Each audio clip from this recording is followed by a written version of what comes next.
2024 assembly ఎలక్షన్స్లో Telugu Desam party, Janasena, BJP కూటమి అద్భుత విజయం సాధించడం జరిగింది. మా అధినేత చంద్రబాబు గారు నాయకత్వంలో మంత్రివర్గం ఏర్పడడం జరిగింది.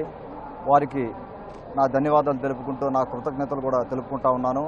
నాకు ఉదయగిరి అసెంబ్లీ నియోజకవర్గం నుంచి అవకాశం ఇచ్చినందుకు. అలాగే ఉదయగిరి అసెంబ్లీ నియోజకవర్గంలో గెలిచాక మొట్టమొదటిసారి తిరుమల రావడం జరిగింది. వెంకటేశ్వర స్వామి ఆశీస్సులు తీసుకొని ఉదయగిరి నియోజకవర్గ ప్రజలందరూ కూడా సంతోషంగా ఉండాలని కోరుకోవడం జరిగింది. వారందరి కోసం, ఉదయగిరి నియోజకవర్గ అభివృద్ధి కోసం వెంకటేశ్వర స్వామి ఆశీస్సులు కోరడం జరిగింది. అందరికీ ధన్యవాదాలు.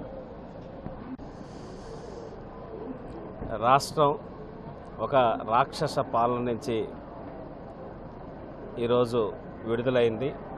చంద్రబాబు నాయుడు గారు, పవన్ కళ్యాణ్ గారు, నరేంద్ర మోడీ గారు అందరూ కలిసి ఈరోజు ఎన్డీఏ కూటమి కింద పోటీ చేయటం జరిగింది. మీ అందరికీ తెలుసు.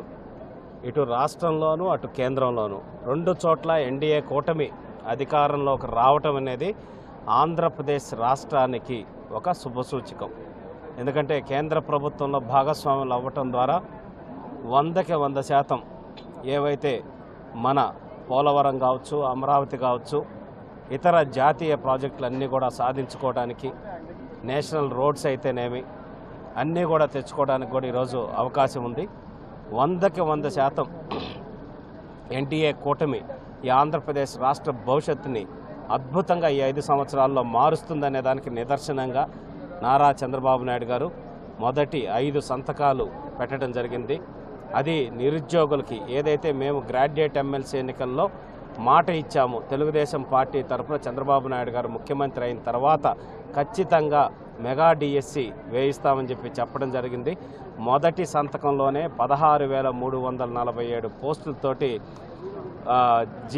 జీవో రిలీజ్ చేసి చంద్రబాబు నాయుడు గారి చిత్తశుద్ధి, మాట ఇస్తే ఏ విధంగా ఉంటుందనే దానికి నిరూపణ కింద జరిగింది. అలాగే ఏదైతే ల్యాండ్ టైటిలింగ్ యాక్ట్, అటు జనాల యొక్క ల్యాండ్స్ని, పొలాలను కావచ్చు, ఇళ్లను కావచ్చు, వీటన్నిటిని కూడా తీసుకోవాలనేటువంటి దురుద్దేశంతో తెచ్చిన యాక్ట్ని రద్దు చేస్తూ చంద్రబాబు నాయుడు గారు చేసిన సంతకం అయితేనేవి, అలాగే పెన్షన్ని 4,000 పెంచుతూ చేసిన ఇదైతేనేవి, సంతకం అయితేనేవి, అలాగే కుల గణన ఇవి కాదు, స్కిల్స్, నైపుణ్య గణన అంటే ఏ స్కిల్ సెట్ ఎవరికి ఉందని చెప్పనేసి సెన్సెస్ చేయడానికి ఈరోజు సంతకం చంద్రబాబు నాయుడు గారు పెట్టడం జరిగింది.